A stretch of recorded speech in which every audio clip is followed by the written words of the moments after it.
ዛሬ ልጠይቅ ነበር የመጣሁት። የተወሰነ ጥያቄ የምጠየቅም ከሆነ መልሳለሁ። በዋናነት የገንዘብን የመግዛት አቅም እያዳከሙ የሚሄዱ ምክንያቶች አሉ። በዋና የሚባለው የዋጋ ንረት ነው። ለምሳሌ 2 ከመቶ 3 ከመቶ እያደገ ቢሄድ መጥፎ አይደለም። የዘንድሮ 100 ብር ዕቃ የሚቀጥለው ዓመት 102 ብር ቢሆን እንደማለት ነው። እንደሱ ቢሆን መጥፎ አይደለም። ቀላል ውሳኔ የሚሰጥበት ነው ብዬ አላምንም። ቤት በተለይ በኢትዮጵያ ውስጥ በፍጥነት ገንብቶ የሚያስረክብ ድርጅት ላይ መምጣትን ማረጋግጣለሁ። የገንዘብ የመግዛት አቅምን ከምጠበቅባቸው መንገዶች አንዱ አሴት ነው የምትገዛው። ቤት ለመኖሪያ ብቻ አይገዛም። ለኢንቨስትመንትም የዛሬ ገንዘብ ከነገ ይበልጣል። እንኳን ደህና መጣህ። ግባ። እንግዲህ ቢሮአችን ይሄ ይመስላል። የቴምር ዋና ሄድ ኦፊስ እዚህ ነው፣ ሳር ቤት የሚገኘው ሄድ ኦፊሳችን ነው። እነዚህ ሳይቶቻችን ናቸው። ኦልሞስት እነዚህ አሁን 60% 70% የደረሱ ናቸው። እነዚህ ፒያሳ የሚገኙ ሴቶቻችን ናቸው። አደባባይ ያለው ፒያሳ ሊሴ ገብረ ማርያም ጋር ያሉ ሴቶቻችን ናቸው እነዚህ። ይሄ አያት ፈረስ ቤት ሽያጭ ጨርሰናል። በእርግጥ ግን G+16 ኦልሞስት አሁን 90% ያለቀ ህንፃ ነው። መኖሪያ አካባቢ ማለት መኖሪያ አካባቢ ነው። ይሄ ሙሉ ለሙሉ ይሄ መኖሪያ ነው። የት ማለት ነው? ይሄ አያት አካባቢ ነው። ይሄ የንግድ ነው ይመስላል። ይሄ የንግድ ነው። ገላን ኮንዶሚኒየም እንግዲህ አሁን ገላን ኮንዶሚኒየም ወደ 64 ሺህ አባወራ ያለበት አካባቢ ነው። ኮንዶሚኒየም መሀል ነው። ይሄ የጅቡቲ የንግድ ኮሪደር ነው። እዛ እንግዲህ ኢንተርናሽናል ስታንዳርድ የሆነ G+7 ሞል እየገነባን ነው። የሚገርመው ዋጋው ርካሽ ነው። ከ2.5 ሚሊዮን ብር ጠቅላላ ክፍያ ጀምሮ አንድ ሰው ሱቅ ሊገዛ ይችላል። እዛ ስንት ካሬ ናቸው? ኦልሞስት እስከ ካሬያቸው ይለያያል እንደየፍሎራቸው። ትንሽዬው ካሬ ግን በጣም ትንሽዬ የሚባለው አሁን ኔት ካሬው 16 ካሬ ነው። ኔቱ ማለት ነው። ከነግሮሱ ከ26 ጀምሮ እስከ 48። ለሱቅም ለሌሎችም ቢሮዎች ነው ወይስ ብቻ? እዛ እየገነባን ያለ ነው ምንድነው ከግራውንድ እስከ 4 ሱቅ ነው። ከዛ በኋላ ግን 5ኛ 6ኛ እና 7ኛ ጌም ዞን፣ ሲኒማ፣ ፉድ ኮርት ነው የምናደርጋቸው።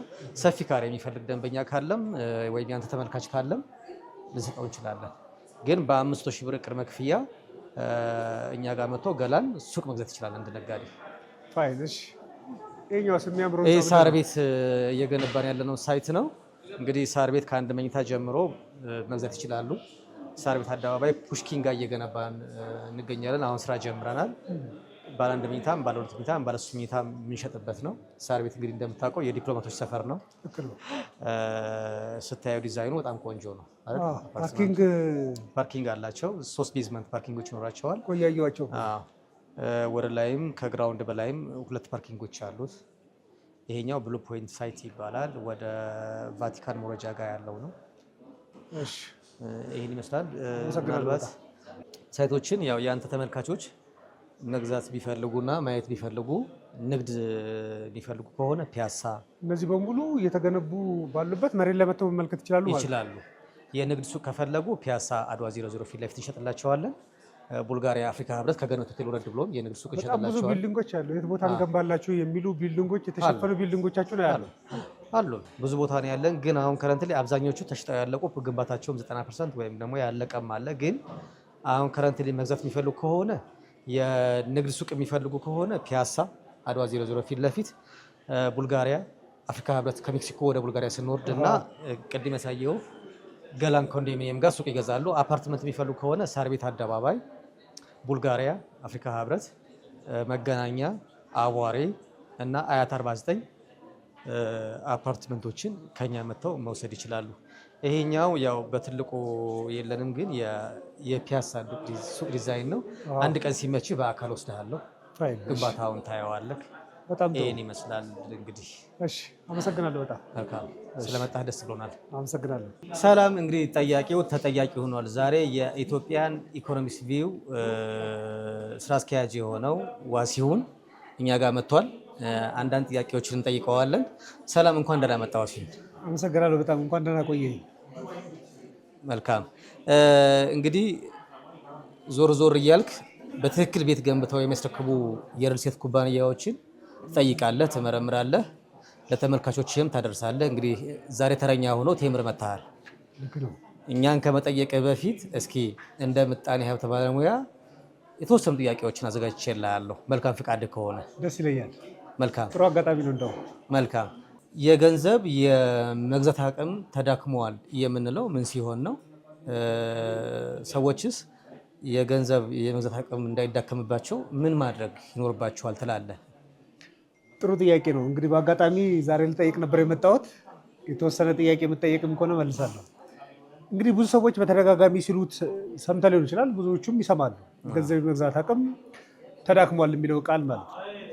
እንግዲህ ጉዳዩን መመልከት የሚያስፈልገው ገንዘብ የሚያስፈልገው ለምንድን ነው? ገንዘብ ለመገበያያነት የሚያገለግል ነው ወይ ደግሞ የሆነ ነገር ለመግዛት ነው የምትፈልገው ገንዘብ። ስለዚህ ሁሌም ገንዘብ የሚለካው ያ ገንዘብ የመግዛት አቅሙ ምን ይመስላል፣ ቁሳቁስን የመግዛት አቅሙ፣ አገልግሎቶችን የመግዛት አቅሙ ምን ይመስላል የሚለው ነው ቼክ የሚደረገው። ስለዚህ ዛሬ ያለ ገንዘብ ምን ያህል ቁሶችን መግዛት ይችላል፣ የሚቀጥለው ዓመት እነዛን ቁሶች መግዛት ይችላል የሚለው ይለካል። እና በዋናነት የገንዘብን የመግዛት አቅም እያዳከሙ የሚሄዱ ምክንያቶች አሉ። በዋና የሚባለው የዋጋ ንረት ነው። ምን ማለት ነው? በየዓመቱ የእቃዎች ዋጋ የሚጨምርበት ፍጥነት ማለት ነው። ለምሳሌ በዚህ ዓመት 100 ብር የምትገዛው እቃ የዋጋ ንረቱ 10 በመቶ ከሆነ የሚቀጥለው ዓመት ይህንኑ እቃ ለመግዛት 110 ብር ያስፈልጋል ማለት ነው። ለምን?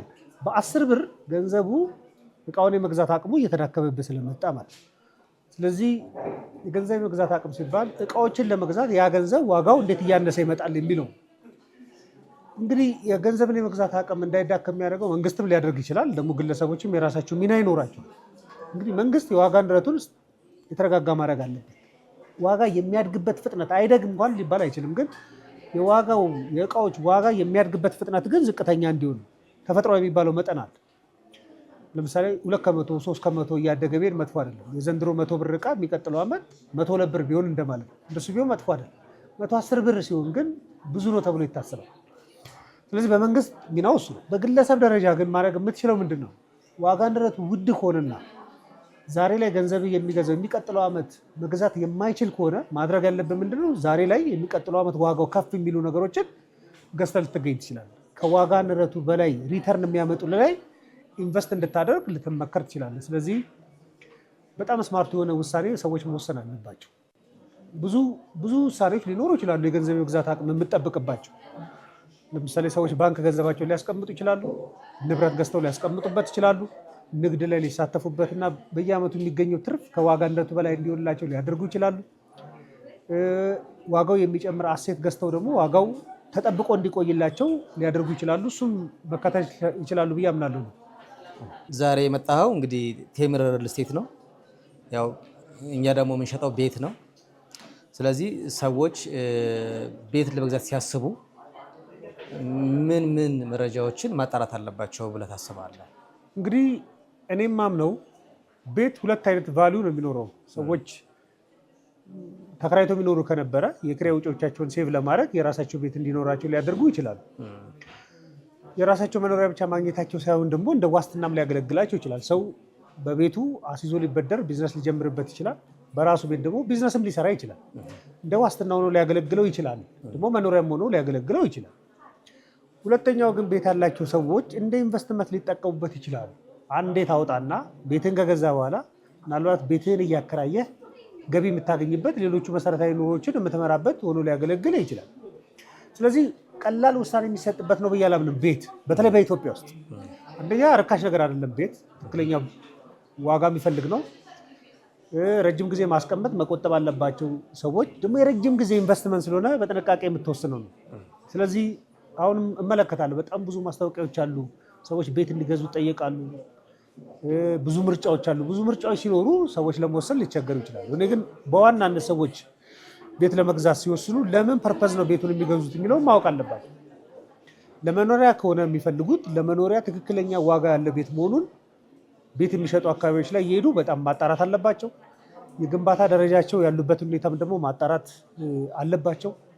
የክፍያ ሁኔታዎቹ ጥሩ ናቸው ጥሩ አይደለም የሚለውን ማጣራት አለባቸው። ምክንያቱም ቤት የምትገዛው በአቅም ነው።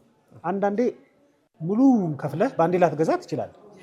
በረጅም ጊዜ ልትከፍል ትችላለህ። ስለዚህ በረጅም ጊዜ ለመክፈል አቅሙ እንዳለህ ማረጋገጥ አለብህ። አንድ ኮሚትመንት ውስጥ ከገባ በኋላ ማለት ነው። ደግሞ ቤቱን ገዝተህ ለሌላ ኢንቨስትመንት ሊሆን ይችላል የምትፈልገው። አከራይተህ ገቢን ለማግኘት ሊሆን ይችላል፣ ቢዝነስ ልትሰራበት ሊሆን ይችላል። አካባቢውን በደንብ ማረጋገጥ አለብህ። ስለዚህ ቀርቦ የቢዝነስ አማካሪዎች ሊኖሩ ይችላሉ፣ የሴልስ አማካሪዎች ሊኖሩ ይችላሉ። እነሱን አማካሪዎች በደንብ መረጃ መጠየቅ በደንብ ያስፈልጋል። ህንፃዎቹ ቤቶቹ ያሉበትን የግንባታ ደረጃ በደንብ ማረጋገጥ ያስፈልጋል። ተቋሙ ህጋዊ ስለመሆኑም ደግሞ ማረጋገጥ ያስፈልጋል። ምክንያቱም ሁሉም ግንባታ ላይ ያለ በሙሉ ህጋዊ ነው ብለህ መናገር አትችልም። ስለዚህ ህጋዊ ስለመሆኑ በደንብ ማረጋገጥ አለባቸው። ከዚህ ቀደም የነበረውን ፖርትፎሊዮም ደግሞ ማረጋገጥ ያስፈልጋል። ከዚህ ቀደም ቤት ገንብቶ ሲያስረክብ እንደነበረ ማረጋገጥ አለባቸው። በምን ያህል ጊዜ ቤቱ እጃቸውን እንደሚደርስ ማረጋገጥ አለባቸው። ምክንያቱም በፍጥነት ቤት ላይ መኖር የምትፈልግ ከሆነ የምትገዛው ቤት እየተገነባ ያለ መሆን አለበት፣ ተገንብቶ ያለቀ መሆን አለበት። በፍጥነት ገንብቶ የሚያስረክብ ድርጅት ላይ መምጣትን ማረጋገጥ አለበት። እነዚህ መረጃዎች በደንብ ሲያረጋግጡ የክፍያ ሁኔታዎች ተለዋዋጭ አለመሆናቸውን በደንብ አረጋግጠ። ምክንያቱም አንዴ ከተዋዋልክ በኋላ ተጨማማሪ ክፍያዎች የሚኖሩ ከሆነ ከፕሮግራም ውጭ ሊያደርግ ነው እና በቂ ካሽ ፍሎ እንዳለ አረጋግጠ ቤቶችን መግዛት በጣም አስፈላጊ ነው ብዬ አምናለሁ። በተለይ ቅድም ካልኩ አንጻር ቅድምም ብለናል፣ የገንዘብ የመግዛት አቅምን ከምትጠብቅባቸው መንገዶች አንዱ አሴት ነው የምትገዛው። ምን አይነት አሴት? ዋጋው የሚጨምር አሴት ማለት እና ኢትዮጵያ ውስጥ የቤት እጥረት እንዳለ ይታወቃል። የቤት ፍላጎት በጣም ከፍተኛ ነው። ስለዚህ የቤት ዋጋ በጣም እየጨመረ የመጣ ነው። ምክንያቱም የአዲስ አበባ ሁኔታ ስለምንመለከት ማለት።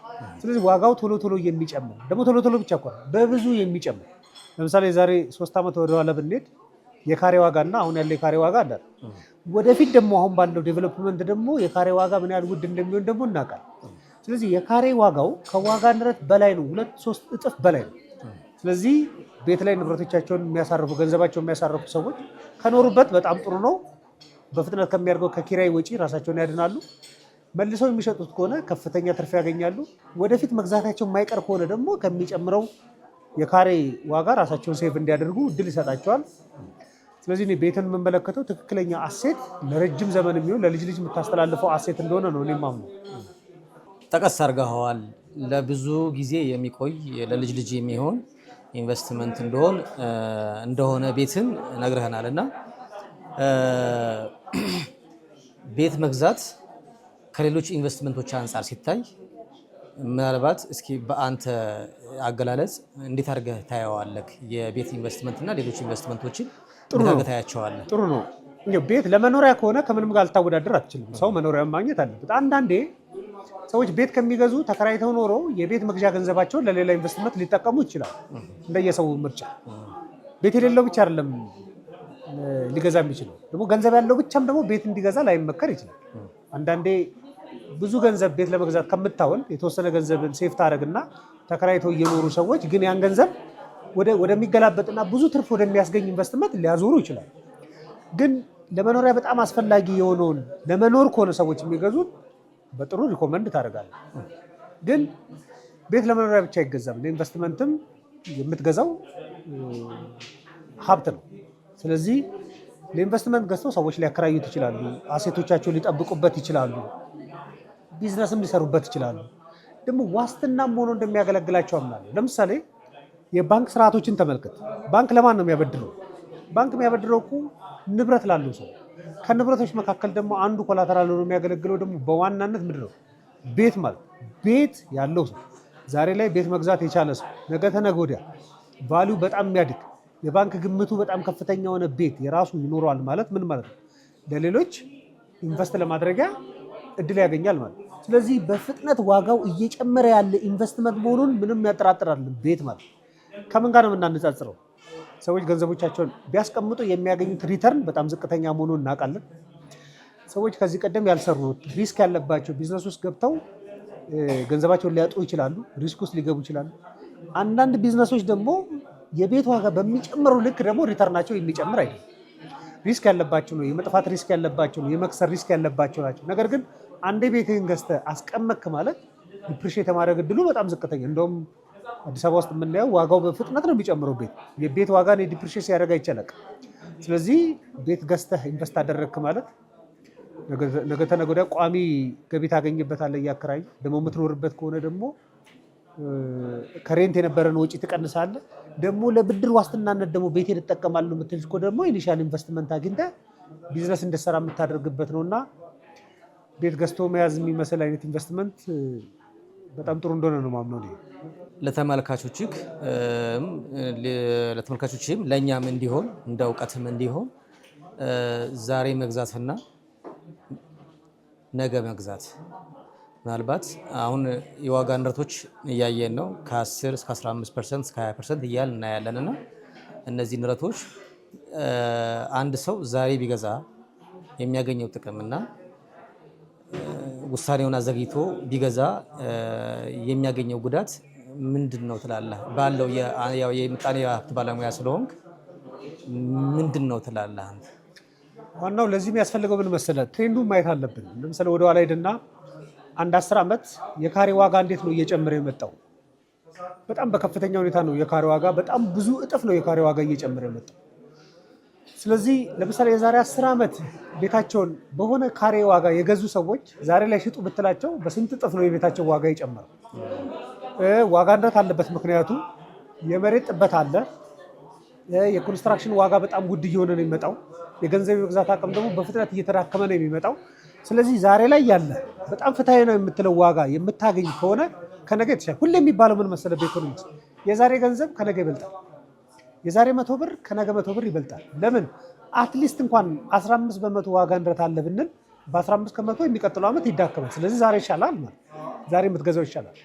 ስለዚህ ሰዎች በትክክለኛ ኢንቨስትመንት ከወሰኑ ትክክለኛ ቤት ገንብቶ የሚሸጥ ትክክለኛ ቤት እንደሚያስረክባቸው ያረጋገጡ ለነሱ ለስራ ለመኖሪያ ምቹ ነው ብለው የሚያምኑበት ቦታ ላይ ፌር የሆነ ለነሱ ዋጋ ቤት የሚያገኙ ከሆነ ዛሬ እንዲገዛ ነው እኔ ሪኮመንድ ማድረግ። ኢቨን በብዙ ሪል ስቴቶች ኤክስፒሪየንስ ካየህ የመጀመሪያዎቹ ገዢዎች እና ሁለተኛ ዓመት ላይ ያሉ ገዢዎች ሁለቱ ሊለያዩ ይችላል።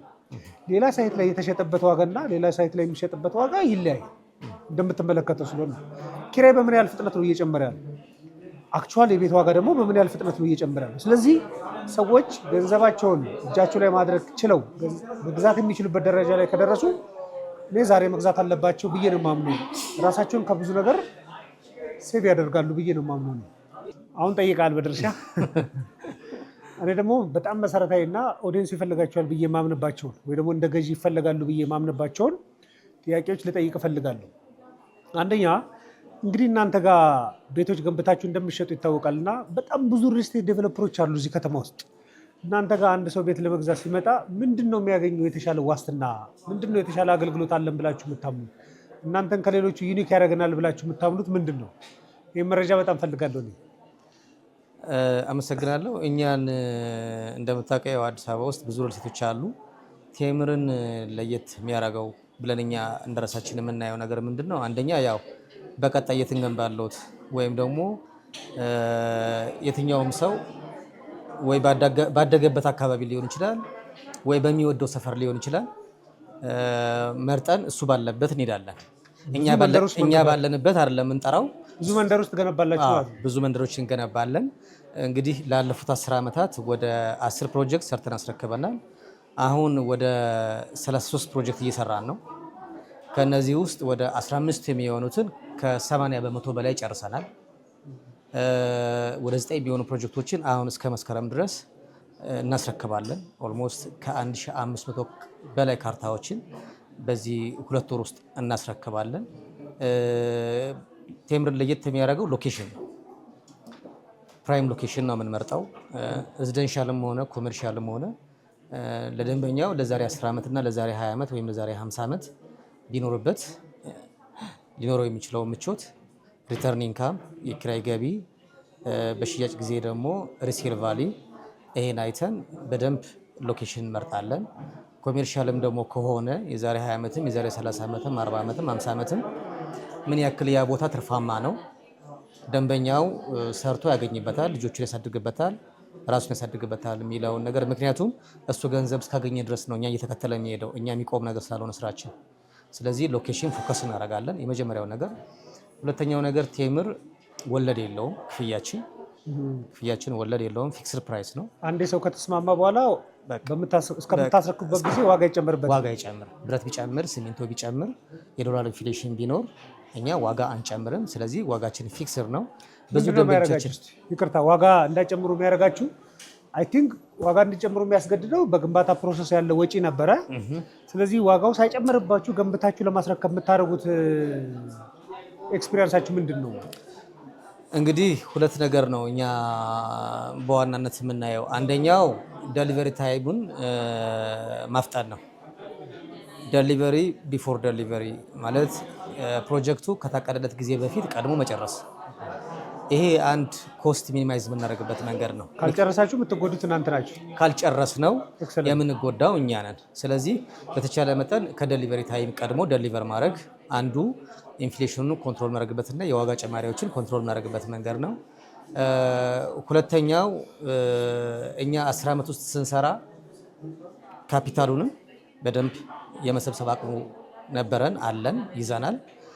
ሁለተኛው ደግሞ የአንድ ፕሮጀክት የግንባታ ጊዜ በደንብ እናውቀዋለን። ስለዚህ የተወሰነ እቃዎችን ዲፖዚት እናደርጋለን ቀድመን ፕሮጀክቱ ከመውጣቱ በፊት። ለምሳሌ እንደ ብረት አይነት እቃዎችን የተወሰነ ፐርሰንት ከ60 እስከ 70% የሚሆኑትን ዲፖዚት እናደርጋለን ቀድመን ይዘን ነው የምንጀምረው። ሁለተኛ አንድ ፕሮጀክት እኛ ጋር ሲሸጥ በሊዝ መሬት ነው። በነገራችን ላይ እኛ ግንባታዎች የሚከናወኑት የሊዝ መሬቶች ናቸው። በቀጥታ የሊዝ መሬት ገዝተን ነው የምናደርገው። ስለዚህ የሊዝ ክፍያ ከፍለን አፈር አስመርምረን ሳይት አጽድተን ወይ ሾሪንግም ወይም ፋውንዴሽን ጀምረን ነው አብዛኛው የምንሸጠው። ያ ማለት ኦልሞስት የፕሮጀክቱን 15% 20% ቀድመን ኢንቨስት እናደርጋለን ከራሳችን ካፒታል ማለት ነው። ስለዚህ እነዚህን በማድረግ ደንበኛው እንዳይጎዳ እኛም ደግሞ ቶሎ ደሊቨር ለማድረግ እና ወጪውን ኮንትሮል ለማድረግ እንሞክራለን። በዚህ መንገድ ከደንበኛ ካልተሰበሰበ መገንባት አንችልም አትሉ? እኛ ከደንበኛ ካልተሰበሰበ መገንባት አንችልም አንልም። ቅድም እንዳወራሁት አብዛኛውን የፕሮጀክቱን መጀመሪያ እኛ ራሳችን ኢንቨስት ነው የምናደርገው። ከዛ በኋላ እንዲያውም አንዳንዴ እኛ የምንሸጥበት ምክንያት ዋና ለምሳሌ በቁፋሮ ጊዜ፣ በሳይት ክላንስ ጊዜ የምንሸጣቸው ሳይቶች አሉ። እነዚህን ሳይቶች የምንሸጥበት ዋናው ምክንያት ምንድን ነው? ደንበኛው ካሽ ፍሎ እንዳይቸገር ነው። ገንብተን መሸጥ እንችላለን ጨርሰን ኢቭን ኢፍ አሁን 80% ማድረሰን የምንሸጣቸው ፕሮጀክቶች አሉ። ግን አንዳንዴ ደግሞ ከስር የምንጀምረው ደግሞ ምንድነው ካሽ ፍሎ እጥረት ደንበኛው እንዳያጋጥመው ቀስ ቀስ እያደረገ እየተሰራ እያየ እንዲከፍል ደንበኛው ትረስት እንዲያደርግና ይገነባልኛል አይገነባልኝ ብሎ እንዳይጨነቅ ምንድነው የምናደርገው? እየገነባን እያሳየን ነው የምናስከፍለው። ሳያ አይከፍልም። ስለዚህ ላልተገነባ ነገር አይከፍልም ማለት ነው። ስለዚህ ብዙ ጊዜ ከታች የምንጀምርበት ዋናው ምክንያት ደንበኞች ቴብል ሰንጠረዥ እናዘጋጅላቸዋለን፣ ክፍያ ሰንጠረዥ። በዛ ሰንጠረዥ ምክንያት እያዩ መጀመሪያ ዳውን ፔመንት ከሆነ 20%፣ ከዛ በኋላ ግን በዙር ክፍያ 5% እየከፈሉ እንደ አቅማቸው ስቱዲዮም ባለ አንድ መኝታ ባለ ሁለት መኝታ እንደ አቅሙ ሰው በሰንጠረዡ መሰረት ይከፍላል ማለት ነው። አንዴ ክፈል ስንለው ብዙ ጊዜ ካሽ ሰው ስለማይዝ፣ አብዛኞቹ ደግሞ የኛ ደንበኞች ያው ዲያስፖራዎችና ነጋዴዎች ናቸው። ስለማይዝም መወሰን ስለማይፈልግም አንዳንዴ ያው ብሩንም ሰርቶበት ስለሚከፍል የእሱ ምቾት ለመጠበቅ ከግራውንድ ጀምሮ እንሸጣለን። እስቲ ደግሞ አንዱ አስፈላጊ ጉዳይ ምን መሰለህ? ሪል ስቴት ሲባል የሚያሳስበው ትልቅ ብዙ ገንዘብ ስለሚሆን በአንዴ መክፈል አልችልም የሚሉ ሰዎች ሊኖሩ ይችላሉ። አንዳንዶች ደግሞ በአንዴ መክፈል ሊፈልጉ ይችላሉ። ስለዚህ ከስንት ብር ጀምሮ ነው እናንተ ጋር መክፈል የቻለ ሰው አግሪመንት ውስጥ ገብቶ ቤቱ ሲጠናቀቅለት ባለቤት መሆን የሚችለው? ወይ ደግሞ ሙሉ መክፈል የሚችሉ ሰዎች እናንተ ጋር የሚኖራቸው ኦፈርስ የተሻለ ኦፈር የሚኖራችሁ ከሆነ ምናልባት እሱንም ብትነግረኝ ደስ ይለኛል። እንግዲህ ትክክል ጥያቄ ነው። አንድ ሰው ቤት ሲገዛ የተወሰኑ ነገሮችን ትኩረት ማድረግ አለበት። አንደኛውና ዋነኛው ነገር የካምፓኒ ታማኝነትና የስራ ባህሉን ማየት አለበት። ሁለተኛው ሎኬሽን ማየት አለበት። ሶስተኛው የውልና የሕግ ጉዳዮችን ማየት አለበት። አራተኛው የግንባታና የዲዛይን ጥራቶችን ማየት አለበት። ቅድም እንዳልኩት የክፍያ ሁኔታዎችን ማየት አለበት። እንዳልኩት እኛ ክፍያ ሲጀምሩ ከኛ ጋር በ20% ቅድመ ክፍያ መጀመር ይችላሉ። ያ ማለት ከ500,000 ብር ጀምሮ ለምሳሌ ሱቅ ከ500,000 ብር ጀምሮ ከፍለው መጀመር ይችላሉ። አፓርትመንት ሲሆን ደግሞ ከ800,000 ጀምሮ 20% ለምሳሌ እንደ ስቱዲዮ ምናምን በሚሆኑ ሴቶች ላይ ባለ አንድ መኝታ ደግሞ ሲሆን ከ1,200,000 ጀምሮ ምናምን ቤቶች መጀመር ይችላሉ። ያው 20% እንበለው የአፓርትመንቶች። ከዛ ውጭ ግን ሙሉ ክፍያ በሚከፍል ጊዜ ግን እንደየሳይቱ ቢለያይም ከ30 እስከ 35% ዲስካውንት እናደርጋለን። በአማካይ ከ30 እስከ 35 ዲስካውንት እናደርጋለን። ለምሳሌ አሁን በቅርቡ እየሸጥን ያለው ሳር ቤት አደባባይ ጋር ፑሽኪን አደባባይ ሳይት እየሸጥን ነው። እዛ መጥቶ ለሚገዛን ደንበኛ ባለ አንድና ባለ ሁለት ባለ ሶስት መኝታዎች አሉ 30% ዲስካውንት እናደርጋለን ሙሉ ክፍያ ለሚከፍል። መገናኛ ዲያስፖራ አደባባይ ወደ አዲሱ ቤተመንግስት መውጫ መጥቶ ለሚገዛን ደንበኛ ስቱዲዮ 32 ካሬ ጀምሮ ባለ 1 መኝታ ከ60 ካሬ፣ ባለ 2 መኝታ ከ90 ካሬ እና ባለ 3 መኝታ ከ112 ካሬ ጀምሮ ከዛ በላይ ካሬዎች አሉ። በ20% በዳውን ፔመንት መክፈል ይችላሉ። 65% የሚከፍሉ ከሆነ ግን 35% ቅናሽ እናደርግላቸዋለን። ያ ማለት ስቱዲዮ 32 ካሬ በ2.7 ሚሊዮን ብር መግዛት ይችላሉ። ሙሉ ክፍያ ማለት 2.7 ሚሊዮን ብር 32 ካሬ መግዛት ይችላሉ። ይሄን ይመስላል። እስቲ አሁን አማራጩ ብዙ ይመስለኛል። አሁን ስትናገር የምሰማው በጣም ትንሽዬ ካሬም አላችሁ። አይ ቲንክ ብዙ መኝታ ቤትም ያለባቸው ቤቶች አሉ። ከትንሹን ጀምር እስቲ። ለምሳሌ ስቱዲዮ ለመግዛት የሚመጣ ሰው ምን ያህል ወጪ ማውጣት ይኖርበታል? ባለ 1 መኝታው በምን ያህል ካሬ ምን ያህል ቤቶችን ማግኘት ይችላል? ባለ 2 እና ባለ 3 መኝታም ካላችሁ በምን ያህል ብር በምን ያህል ክፍያ እነዚህን ቤቶች ማግኘት ይችላል? እንግዲህ አሁን ይሄ ብዙ ስለሆነ ለደንበኞች ዋጋውን ለመናገር የእነሱን ጊዜ መሻማት ሊሆን ይችላል። ግን ቅድም እንዳልኩት 65% ሲከፍሉ መገናኛ 35% እንቀንሳላቸዋለን ብያለሁ። አሁን የመገናኛውን ሳይት ፎከስ ብናደርግበት ብዙ ስቶክ ያለው ሳይት ስለሆነ ሙሉ ክፍያ የሚከፍሉ ከሆነ ስቱዲዮ እንዳልኩት በ2.7 ሚሊዮን ብር ጠቅላላ ክፍያ መክፈል ይችላሉ። በ20% ነው መክፈል ብንፈልገው ደግሞ ካሉ በ4 ሚሊዮን 100 ሺህ በ3 ዓመት ክፍያ በ3 ዓመት ውስጥ ቀሪውን 80% ማለት ነው። 20%ቱን ከፍለው 80%ቱን በ3 ዓመት ውስጥ 5% እየከፈሉ ያለምንም ወለድ መጨረስ ይችላሉ። 5% በምን ያህል ጊዜ ማለት ነው? ምናልባት በኮንስትራክሽን እኛ ሳንገነባ ስለማናስከፍል ግንባታውን እያየ ነው የሚከፍለው። ስለዚህ ግንባታውን ግን በታይም ሊሚት ዱሬሽኑን ማየት የሚፈልግ ደንበኛ ከሆነ ምናልባት እኛ አሁን በወር 2 ስላብ ስለምንሞላ በወር 2 ስላብ እንሞላለን። በ3 ስላብ ላስከፍለው እንችላለን። አይ ቲንክ ከ2 ወር እስከ 3 ወር ባለው ጊዜ ውስጥ 5% ሊጠየቁ ይችላሉ። እሺ፣ ስለዚህ እናንተን እንዳምን የሚያደርገኝ በጣም ቤዚክ የሚባሉ ምክንያቶችን ነገር እስቲ። በጣም ብዙ ሪል ስቴቶችን ማስታወቂያ እንመለከታለን፣ መረጃዎች እንመለከታለን፣ ቴምር መተናል።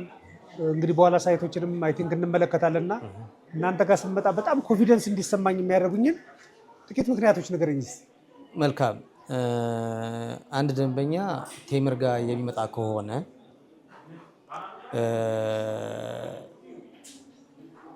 እኛ ወደ ማስታወቂያ ወይም ደግሞ ወደ ህዝቡ የወጣ ነው አይ ቲንክ በዚህ 3 ዓመት 4 ዓመት ነው።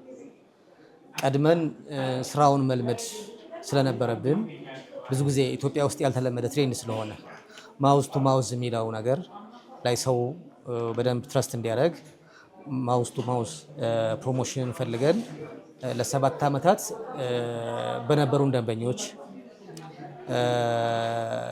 እርስ በርስ እናት ስትገዛ ልጅ፣ አባት ሲገዛ ወንድም እያሉ እንዲመጡ በማውዝ ቱ ማውዝ ፕሮሞሽን ለ7 ዓመት ሰርተናል። በእነዚህ ጊዜያት ውስጥ አንደኛ የሪል ስቴት ኢንዱስትሪ ትንሽ ስሙ አዲስ አበባ ውስጥ አይደል ወደቅ ያለ ስም አለው አይደለም። ስለዚህ እሱን ለመሸከም በአቅማችን የሁሉንም መሸከም አንችልም፣ ግን በአቅማችን እሱን ለመሸከም የስራ ባህሉን ለመልመድ ካፒታል ለመሰብሰብ ተረጋግተን ነው የመጣ ነው። ስለዚህ በደንብ ስራውን አውቀነው ስለመጣን ደንበኞቻችን እስካሁንም አምነውናል፣ ከዚህ በኋላም ያምኗል ብለን እናስባለን። አንተም ኮንፊደንስ ልትወስድበት የምትችለው ነገር ስለሆነ፣ ሁለተኛው ነገር